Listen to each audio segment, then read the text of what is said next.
Hey, Liz. Hey, Kenzie. It's kind of like a zombie in It here. smells real bad. It smells like shit in here. Smells. We have to get out of this goddamn sauna. it's kind of rank. It's getting pretty bad at this point. It's kind of It's getting a little ripe in here. We gotta, Although I guess I should have prepared some sort of bit about, because Majima's in the sauna by the end of That's this alright. game. We'll sweat it out. So we sweat out the virus. Okay. Yeah. No, yeah, I got it. We're good. Yeah. We gotta stick it out. It's too late. We gotta commit to this bit. Alright, Dead Souls. Video games are finally good again. Yay! I did not play it. I watched it though. It was very good.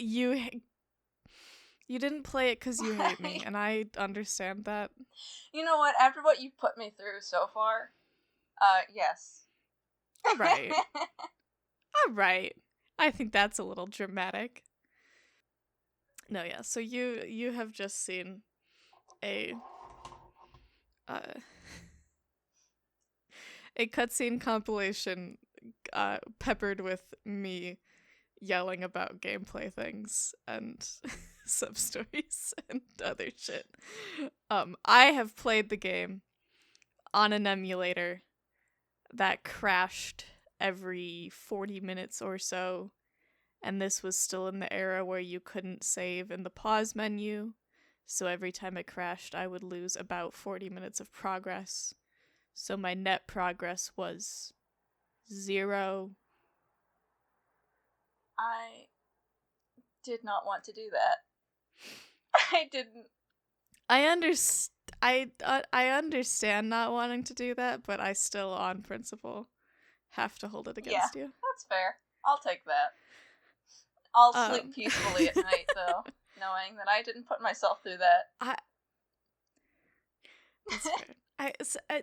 Dead Souls is such a weird thing to me, because I am always banging the gong of we should get a Dead Souls remake, port, whatever. But I don't think I actually mean it, because I don't actually...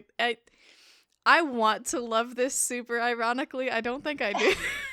I don't think it's good. I think there are points where it gets to be really interesting. And it's like, man, I want this to be good. I desperately want this to be good. Because there's parts of it that are super interesting. Yeah, I think that's it's such a weird mishmash of, really committing to this bit and then also feeling super phoned in. It's like they were cooking, but they were also cooking in a giant witch's cauldron and half-crazed the entire time. I don't think they gave it long enough in the oven. Both metaphorically and literally. I think this game had under a year of dev time. So yeah. It does, it is kind of philosophically, I was gonna say weird, but I guess it makes perfect sense that, they made Kenzen, which is, fully historical Japanese, and then went, we're not even gonna localize that because there's no fucking point. No Western audience will want it. And then they went, you know what a Western audience would want? You know what our next spin-off should be? This was, at the height of, the zombie craze, I think, because... yeah, this was 2011. Yeah. So this would have been... Walking Dead was happening. Fucking... Yeah. I feel like this was, just before people started to sour on it, I feel like. Red Dead Undead Nightmare had happened probably before that, yeah? I think Undead Nightmare was, literally the same, within a couple months. That's so funny. Oh my god. Let me fact check that. 12? No, it wasn't. Okay, that was English. Yeah, okay. Yeah, Undead Nightmare was October 2010. This was June 2011, so I lied. It's a little bit a ways away. Yeah. It is also... Hang on. Dark Souls released 4 months later, which is just hilarious. What? The English released March of 2012. They named this game Dead Souls after Dark Souls had come out. Are you insane? Why would you do that? Honestly, anyway, Of I can't. the End we can't was get into a this. way cooler title. They should have just stuck to their guns on that one. I don't understand why Of the End would need to be changed. It's named in English it was released in Japan with an English title on it, and they said we need a different one. This is a very Biohazard, Resident Evil Biohazard type situation, it feels like. Literally, yeah, for real. Just kept it Biohazard, okay. You could have just. Anyway, so I guess just like I don't have a structure for this one so much, but I feel like broadly the weirdest thing about Dead Souls is like it's just the tonal stuff, which is wild because like whiplashing tones is this series' bread and butter. Yeah. And I feel like this. No, I was gonna say you would think that they would like be able to pull off a campy zombie with the Yakuza crew sort of situation way more gracefully than the way they did, or at least in a more entertaining. I mean, it was entertaining. Like it feels I don't feel like I should. That's not the. There was some entertaining bits to it. There were some really funny. Because we were laughing the entire time. There were a lot of really fun and interesting. Yeah, like it's interesting as like a thing to check out, but like I feel like it doesn't like because the sort of core of the series is swinging from like super serious melodrama to complete slapstick. And I feel like it hits the slapstick occasionally. I don't think it ever hits the like I don't think it ever takes itself seriously enough. Yeah. Maybe that's my issue. I feel like every time I talk about this game I come to a different conclusion about it, and I don't know if I stand by any of them, but I'll keep saying them. You'll keep coming to those conclusions. By God. I'll keep saying them. Maybe if it did commit to the bit a little bit harder. Yeah. I don't know. I mean, part of it is maybe that they, like... so it's short, I guess, is probably the biggest thing against it. Because there is, like, a convoluted Yakuza plot with a bunch of different factions kind of happening, but it happens so quickly. And you, like, don't get attached to any of the... there's, like, 2 new characters, and they're not interesting. No. I'm sitting here blankly trying to remember that. I know it was Nikaido and what's... Didi? Didi. Yeah. Didi slays. Didi slays. I don't understand Didi's whole deal, but slays. Yeah. I mean, I guess so. Yeah. I think Didi's bit is just, dying is really cool and everyone should do it. Yeah. Which, alright. To be fair, is about as much depth as the, like, last minute behind the scenes villains ever get. So I can't really fault him too much for that. It feels like they found Didi in a very early Resident Evil game. And they're like, do you want to come over here? Yeah! He was like, fuck it, I got nothing else going on. Because he feels... There is a very... He feels like someone you would find in Code Veronica. That means nothing to me, but I believe you. It means something to someone out there. The Resident Evil influence is egregious. Yeah. At times. Like, in the monster design, in some of the character designs. Yeah. Like, you could tell who they were chasing. Which I guess makes sense, because Resident Evil is a Japanese series that broke through to the West, so... fair enough model, I guess. Honestly, the Yakuza, like I've said this before, the Yakuza series and the Resident Evil series are siblings to me. They're not even from, like, the same parent company. But to me, in my mind's eye, they're holding hands. Games with way too many, or series with way too many games. Mm-hmm. I think maybe that'll be our next podcast, I make you play all the Resident Evil games. You gotta drag me through Resident Evil. I think that'd be funny. That's fair. I'll allow that.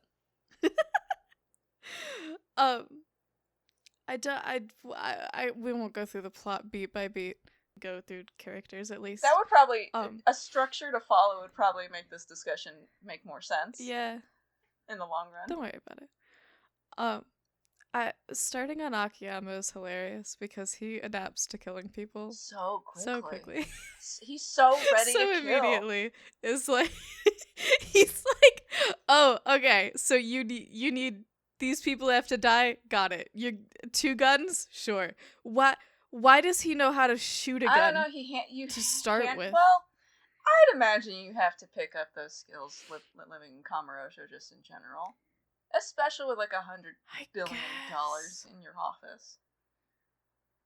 Even though we don't lock the door, but we know how to shoot a gun, so that's something. He locks the door in this game. Which is amazing. Points for my boy. Points for my fucking boy. Yay. They go back to Sky Finance, and he locks the door. God damn it. We also, Hana gets arguably more screen time in this game than she gets in the rest of the series. Good for her. My beloved baby girl. I adore her. My beloved. She's so good. They really are not subtle about the ship teases. Good God. They love each other. In any universe except the main timeline, these two would get together. In the main timeline, it has to be a will they, won't they forever. Oh, but I love them. Trying to think of anything else that happens in his part. Not really. Not much happens in this game. He gets handed a gun. He shoots a bunch of people. And he handles it. Zombies. He gets a group of boys. Yeah, he does get a group of boys to help him find more guns. Fucking Akiyama behavior, acquiring boys. He does get a doctor for Hana because Hana's sick. And then she's fine. Yeah. Yeah, his is kind of just the, like, initial outbreak shock.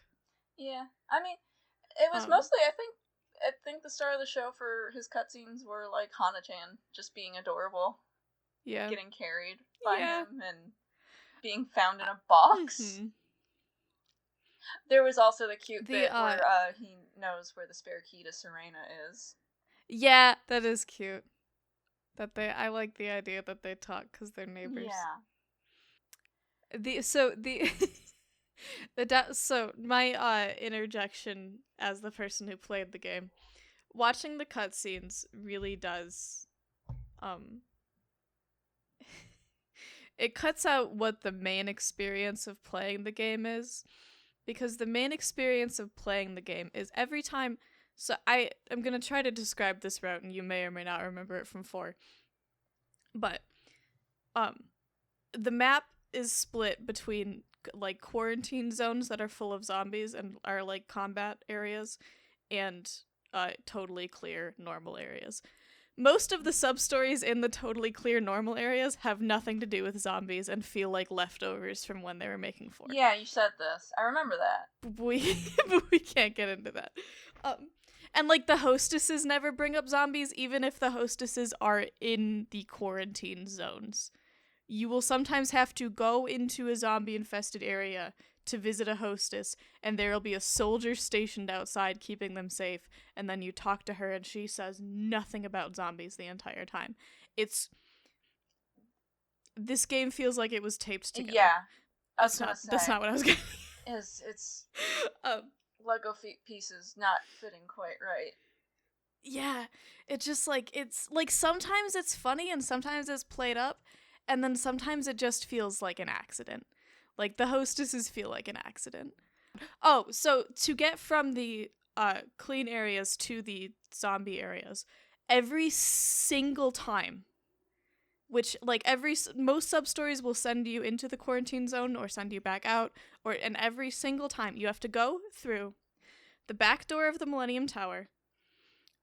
You go through that big like warehouse room, down a tunnel, up a ladder.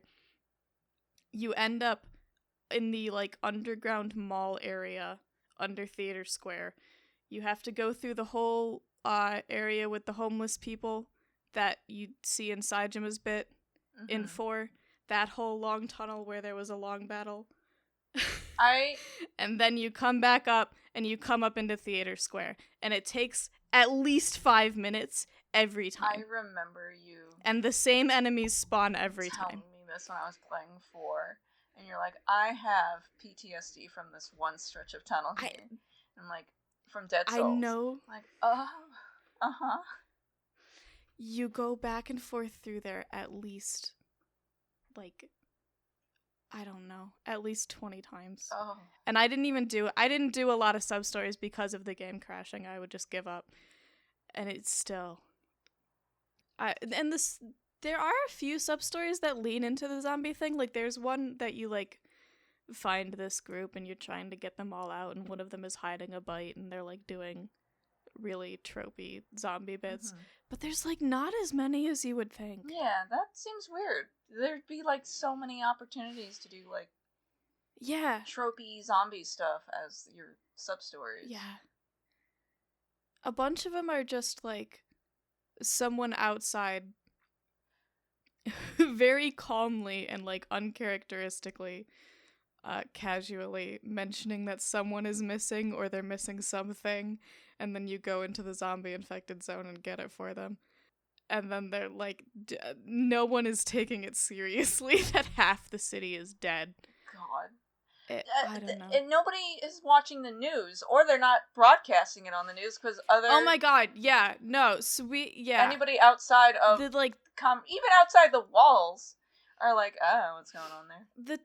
The timeline situation, yeah, like, within the main story, there's people who are, like, saying, like, oh, you're trying to sell me on this zombie shit, too?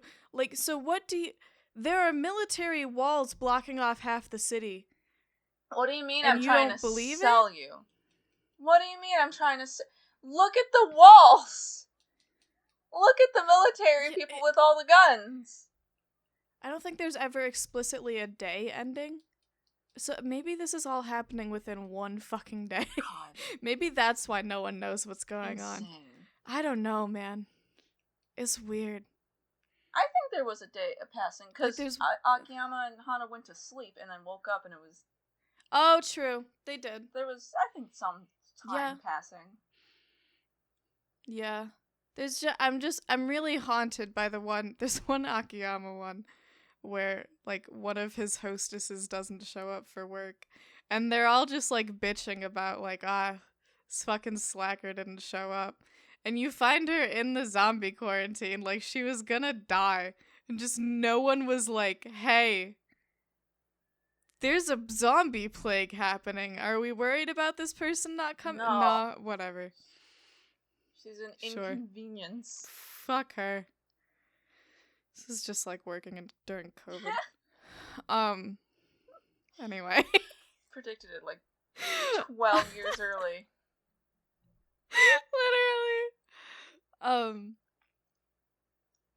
But yeah, I don't know. That's Akiyama's bit. Majima is fucking thriving also. He's having a grand time.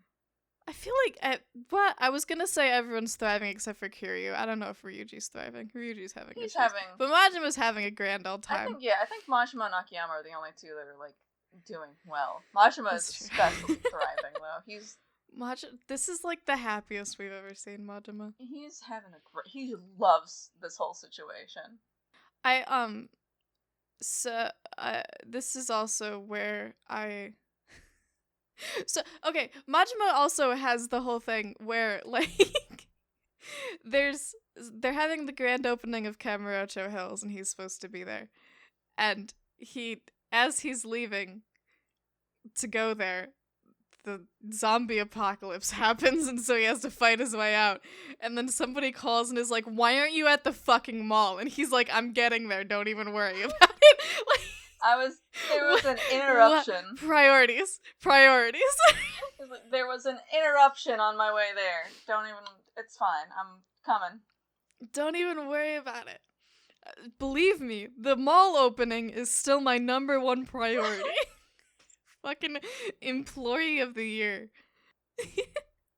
There's also there's so many interesting things going on with Majima, because this is like this is the first time he's playable, which is insane to me.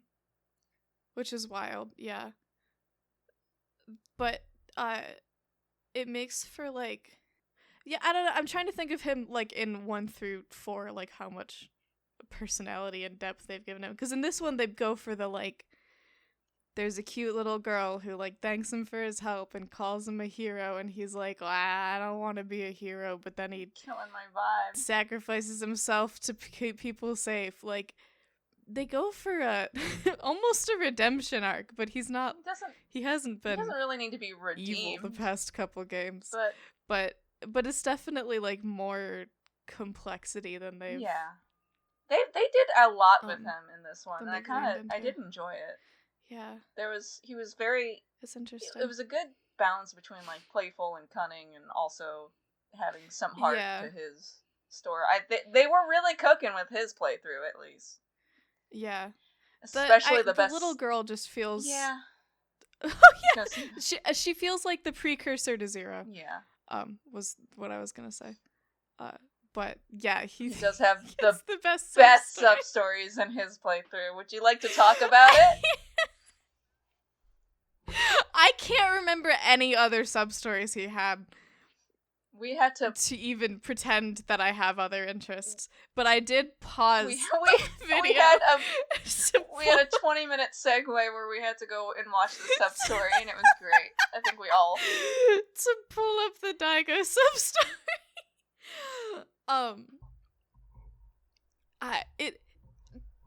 I mean, besides just being funny, this being the only time we really see these two's relationship, when they, like, by the end of the series, they've been more or less partners for, counting on my fingers, 15, 20 years. Like, crazy. Insane. That's the wild thing about this game, is that it does touch on a lot of stuff that they never touch on in the main series. Yeah. I guess their relationship is exactly what you'd expect it to be. It's Majima being, like, pitching the most insane idea in the world, and Daigo being like, well, I don't have a plan B, 'cause you're all I fucking have, so and sure. And usually your plans somehow work out, sure. So alright. They always work, and I have nothing else, so sure. I'll put on the dress. But, yeah, I'll put on the dress. And just like, Majima being, like, fully no respect in the way he talks to him at all. Except calls him by his first name. He does call him boss, I thought.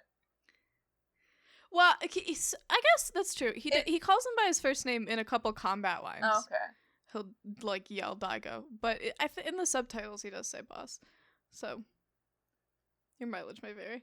It might be both. It might be depending on... My point isn't that him calling him boss is, like, a sign of respect. I think it's just, like, a funny little nickname to him. But I do see him call him boss, and that's funny to me. And then just put him in a dress. It is cute, immediately. Yeah. Yeah. Put on the dress, boss. I'm good. Also, starting with. I mean it.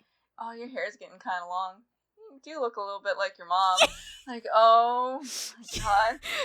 He says it like he's thought about it before. Yes, and absolutely he has. Is that what I'm gonna say? He absolutely has.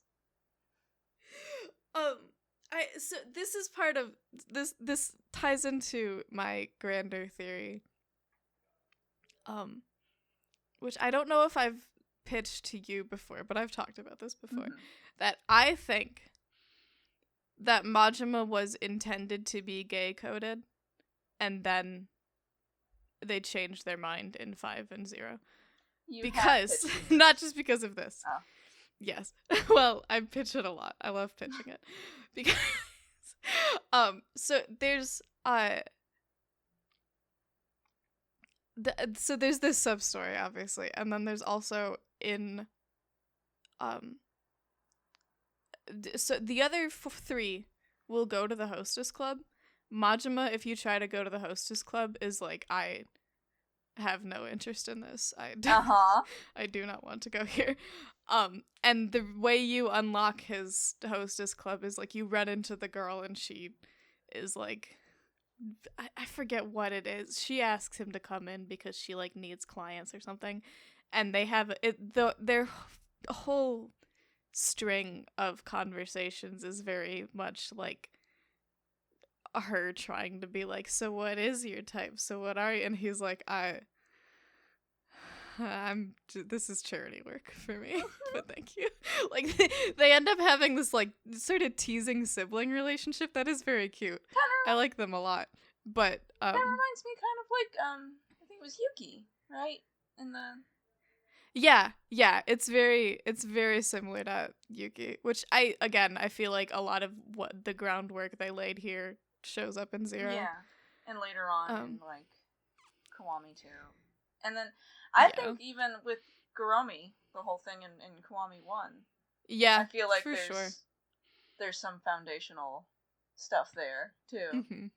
There also, speaking of his hostess conversations, there's one bit where he tells her that he like is really genuinely proud of his construction work and like really cares about his boys, that I think is really cute, because I don't think that like ever comes up anywhere else, but I think about it sometimes. I think it's really cute. He does put on airs of like not caring or being a bit of a bitch, but like you see that in 0 and the cabaret a lot too, where he genuinely cares about the people who work with him or he works with. Oh yeah. And he's proud of them when they do good. I'm like, oh, you just want people to think you suck. Yeah, that's very much the vibe it gives off. I'm obsessed with him. I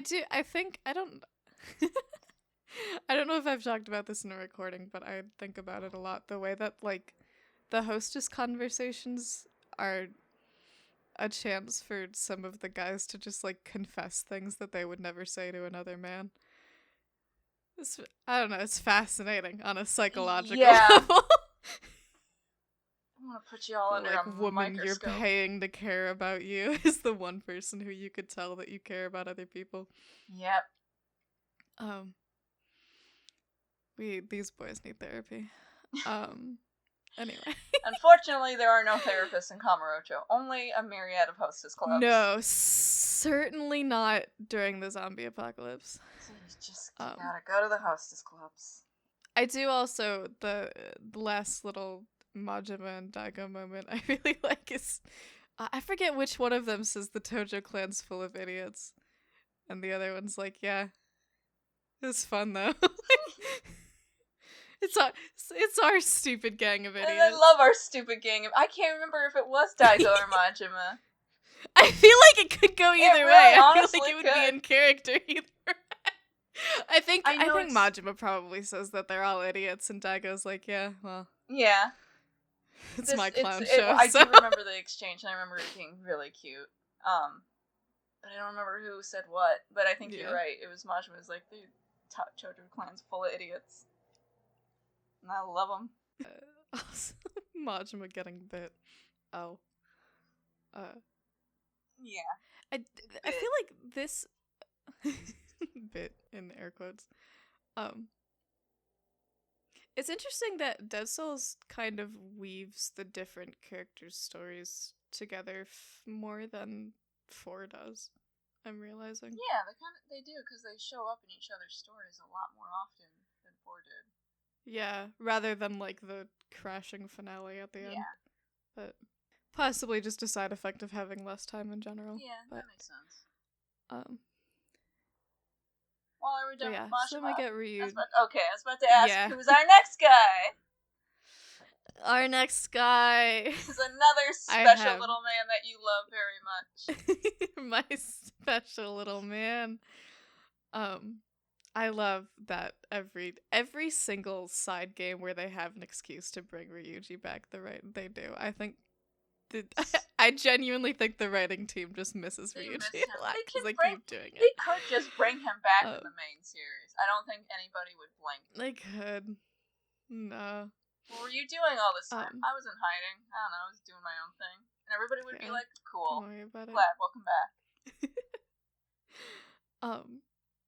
He gets arguably I wouldn't even say arguably. He gets the most, like, character arc in this game, or, like, character motivation and depth, at least, because, like, the theory that there's one really dedicated Ryuji guy on the team somewhere, or maybe a couple, and it's me, shines through really with his story and the way they wrote it, because it's like one of the only good narratives, one of the best narratives in this game. Yeah, because he gets, so the guy who started, or who teamed up with the mad scientist to start this whole zombie plague thing, was, like, Ryuji's subordinate, and is doing it, like, to as revenge, as, like, which is kind of a Mine move. A little bit. I'm just gonna say that. I'm just gonna leave that on the table where everyone can see it. Yeah, no, you're right. I have just been editing our episode 2 recording, so I have this fresh in my mind that I said when we were talking about the final boss of 2, I said that I have this, like, sick little fantasy of if I just got Ryuji down from that tower, we could talk it out and he could have lived. And then I finished that sentence with, but I know that's not true. And then Dead Souls came out. I was like, wait. Dead Souls said, no. You were making a point there. If you gave him someone who gave a shit and a job to put himself towards, he would be fine. He would just be fine. He would be fine. What am I supposed to do with that? How am I meant to go on when RGG has looked me in the eyes and said Ryuji could have lived? Oh, and he could have had a good life. And okay? Uh-huh. What do I do with that? You write fanfic. It's usually what most people do. I guess so. A lot of people have written fanfic. Mm-hmm. I think RGG just needs to bring him back, and even in the main series, they don't even need to explain it all that hard. I don't think they need to explain it. Speaking of not explaining things, how did his arm come off? Don't. We just don't know. We can't have this conversation again. We just don't know. I thought, so the first time I played through this, and because for the, like, a little while, Ryuji is just talking very vaguely about, like, oh, I need to atone for whatever, like, I was connected to this, and so I have to atone. And so I thought for sure that it was gonna be that, like, part of whatever weird science experiments they were doing he was involved in, and that's how he survived, and that's where he got the gun arm. I was so sure that that's where it was going. That's honestly a pretty good... That's a pretty good writing. You should have been on the team. The answer is no. He just lived and then found a guy who built guns and was like, wanna do something insane? And the guy was like, yeah! Yeah! Chop my arm off. I mean, good for that guy. And then, instead of utilizing the gun arm, he went to go make takoyaki. He's so real. He's so real for that. I was trying to formulate a sentence, but if I think about his gun arm too hard, I can hear the machine gun sound effect in my head because of how much time I spent holding that button down.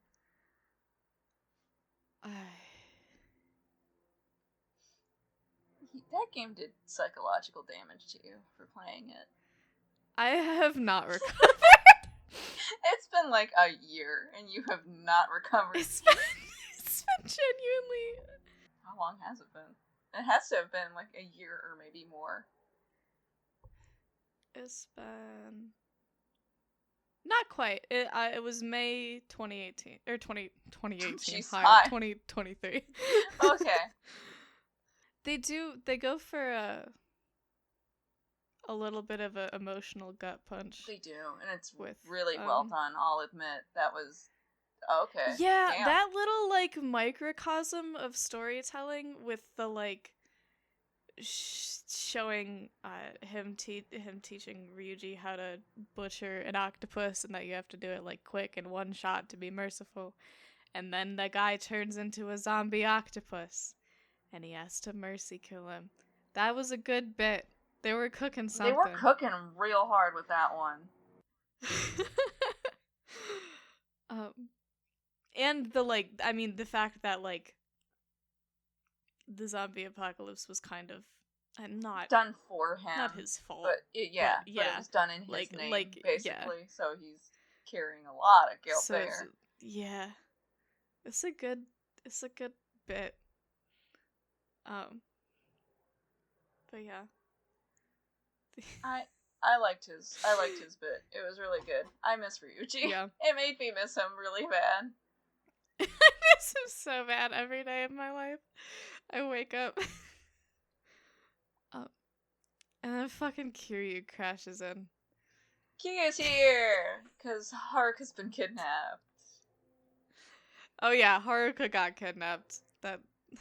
Just specifically so that Kiryu would come out. It's not that important. The fucking intro bit where, like, he walks in and all the military and police, like, part to let him through. And they're like, do you know who that is? That's the Dragon of Dojima. Like... Guys, he doesn't have a gun! It's so funny. He's walking unarmed into a quarantine zone and they're like, no. He knows what he's doing. Step back. He can handle it. Like, okay.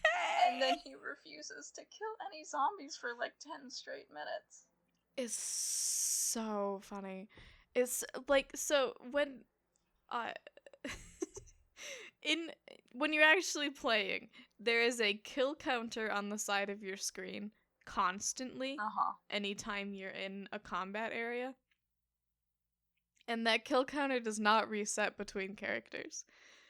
So during this whole bit, because at the start of Kiryu's bit, yeah, he's like doing his whole refusing to kill thing. And only punching these zombies, and every time you knock them out, they just get back up. But the whole time he's doing this, the counter that says, like, 1,560 kills is on the side of your fucking screen. Like, Kiryu, can we move on? Can we get going? We have other things to do. Can we get it moving? Which is another, like, I do think part of the total issue with this game is the fact that, like, yeah, you have killed over 1,000 residents of this city, and you're just supposed to, like, not think about it. Like, don't worry about it. I feel like that is kind of looped in with the, like, it not taking itself 100% seriously, because it also wants to be a big ol' action shooter. And so if it gets bogged down in all of that shit, it can't be. Huh. It's a silly game. I mean, it's a silly game. I talked about, part of the problem with this is that I talked about all my shit while we were watching it, because I never shut up.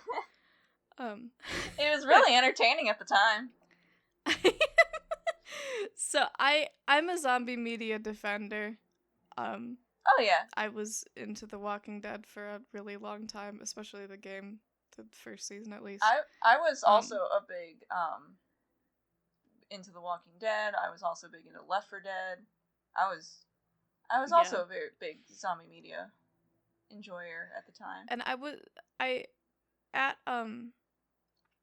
I always favored the like interpersonal conflict, like the real enemy is each other type shit over the like actiony stuff. And I think that is like, if they had completely leaned in that direction, they could have done a very Yakuza-y story. Yeah. And I think the fact that they were like dragging this ball and chain of it needs to be a big action shooter and it needs to have rocket launchers and giant monsters is like why it ended up so weird. It could have coexisted, but I think what the real enemy here is just the real tight schedule that they had to get this out on. Yeah, I think I'm that is sure. Yeah, because that Definitely. I think once again that's just kind of how Yakuza games are with the melodrama and then also the slapstick and the hilarity. You could have had like an interpersonal, zombie human conflict with also the crazy guns and rocket launchers and silly bullshit that comes with that. This is true. But they would have needed more than a single year to make something and they good. would have needed more than 2 hours of cutscenes. Right. Oh, we didn't even talk about fucking Akiyama game moments. Oh, Akiyama and... It's important. It's not. It's important to me. It is. Go ahead. The end of Majima's route. Akiyama shows up. And the camera cuts on this are insane. He goes, would you like to come to the batting center with me? And then it cuts to him leaning in to whisper in Majima's ear to blow off some steam. What did they mean by this? What did you mean by this? What did they mean by this? That's it, really. I don't have any further elaboration on that. Nah. But what did they mean by this? What did they mean? Also, that boss fight is kind of hilarious for the way that... I mean, it sucks ass. All the boss fights suck ass. You don't play this game. It sucks ass. I do like the heat move at the end. That was cool. Yeah. No, that boss is fun for the slapstick of, like, Majima being a badass and Akiyama getting chased around the arena. Yeah. It's a good bit. And then Akiyama throws a grenade like it's a baseball, and Majima pitches it right into the boss's mouth. That was good. More of that. It was good. Yeah. Yeah. I feel like that is, like, one of the high points of, like... Yeah. Okay, you know what you're doing. But yeah, so I think it's funny that this sort of, well, I guess at this point it wasn't an established pattern, huh? The multi-character games have a thing of like of everyone at the end all marching on the Millennium Tower or wherever they're doing the finale together. Mm-hmm. But they don't do that in this one. Because at this point, Majima has been bit and fucks off to not kill anyone when he turns. So he's just kind of doing his own thing. He goes and he finds it's mostly a sauna to go sweat it out. Maybe he'll live. Yeah, he's gonna handle it. But it is funny that he's just like absent from the finale. Akiyama, what's Akiyama doing at this point? I forgot where he ended up. It's asking a lot for me to remember the plot beats of this game in order. Cause yeah, it is mostly just Kiryu and Ryuji storm the building together. And do all the gauntlet of final bosses. Mm-hmm. They also have to solve a Majima puzzle, which was pretty cool. Yeah, that is a fun little another little bit of characterization for Majima. You have to get into this safe, and there's a note from Nishida that's like, I set the password to this, and then the next page is the boss said that was too fucking hard to remember, and he smacked me. So I changed it to his phone number, and then the next page is the boss doesn't remember the phone number. He punched me again. So I changed it to this. And then all the numbers were down because he kicked the safe. Cool. Yeah, he kicked the safe and then changed the combination again.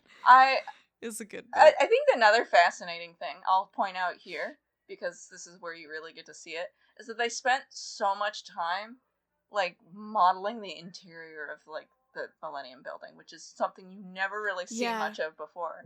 You're always going to one floor that's, like, or the top floor that you've seen before. There's, like, multiple floors that you get to see for, like, the first time here. Yeah, and some of them we never see again. Like, Majima's office only existing in this game is kind of crazy. Insane. The tower is another. Speaking of arenas you fight through multiple times and make me insane. The path that you fight down as Majima is the same path you fight back up as Kiryu and Ryuji. It sucks ass. Cool. But we also get Hayashi. Oh yeah. Gets a like starring role in this game. I couldn't remember his name except when they said it. I just know him as Forehead Guy. Yeah. He's the Forehead Guy who was in 1 and 2 and then comes back to be like one of the final bosses in this. And then after you kill him, Ryuji's like, he was a good man. Was he? He was a turncoat. Yeah!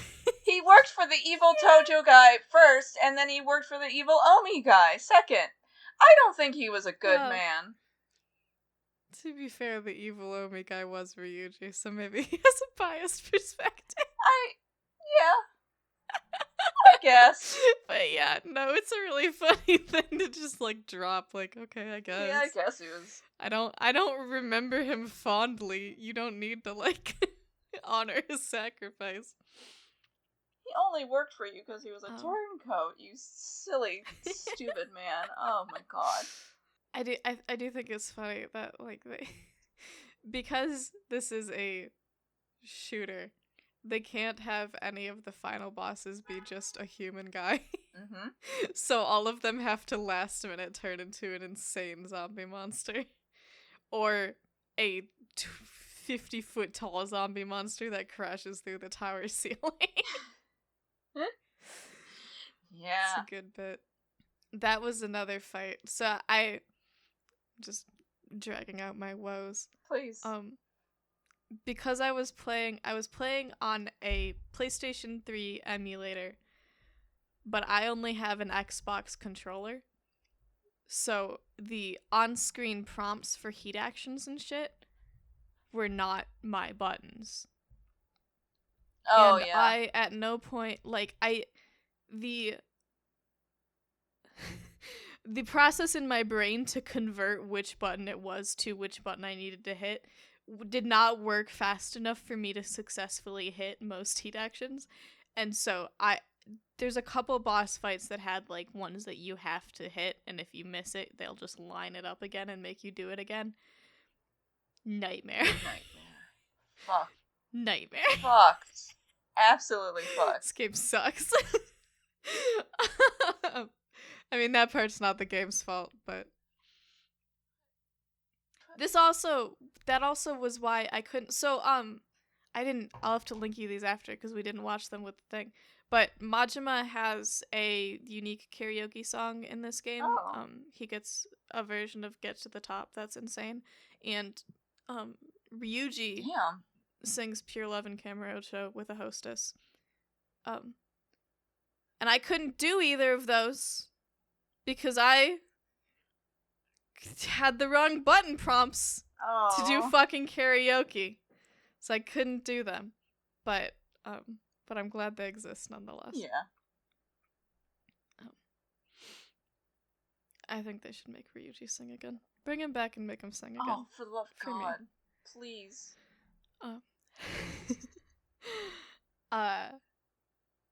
But yeah, so that's our big finale is the rocket launcher to the fucking giant zombie. I'm still confused Yeah. about the helicopter with Dee Dee. So first of all, Dee Dee giving this speech on like, well, I'm just sparing them the suffering of living, and Kiryu being like, what?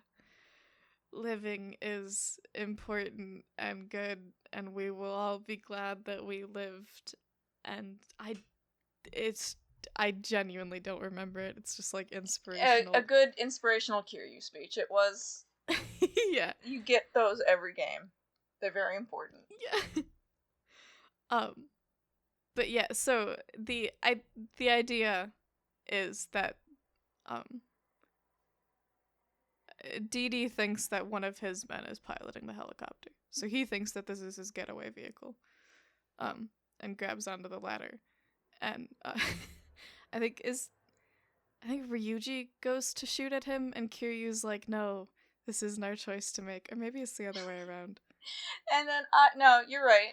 And then Akiyama jumps out of the helicopter, and it's like, anyway. Yeah, and sends it careening to the ground. While the ladder was already explodes. All the way to the ground. We are on the top floor of the Millennium Building, and somehow the ladder had reached all the way to the streets where there were zombies. Yeah. Well, yeah, I think he like flew it down a little bit. It was like aiming it into the. I don't know. All right, it's not important. Anyway, Akiyama killed another person. This one wasn't even a zombie. Yeah, Akiyama, the only Yakuza protagonist to kill a man on screen, canonically, gives no fucks. Fuck you. Yay for him. Reblog if you think Akiyama should be judge, jury, and executioner. Slamming the button. So funny. Good for him. And that's it. We get a little credit sequence. That's about it. Majima lives. He just had allergies. Yeah, his eyes were red from allergies, and the zombie that bit him was an old man with dentures, so it didn't really actually do anything. He's fine. Yay! Ryuji goes back to his takoyaki cart. And Kiryu and Haruka get takoyaki from him. That was actually that got to me. That got to me a little bit. Yeah. In any other universe, we would be besties. Yeah.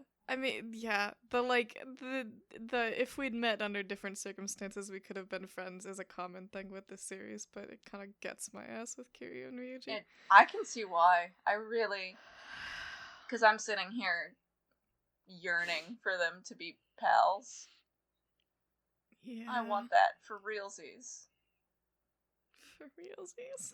Please. But yeah. That was Dead Souls. Video games are good again. They're I think I get as a nice little bow to tie on this. I think Yokoyama said like a week or two ago that they are definitely not remaking it or porting it to PC. That is dead. Cowards. Fucking cowards.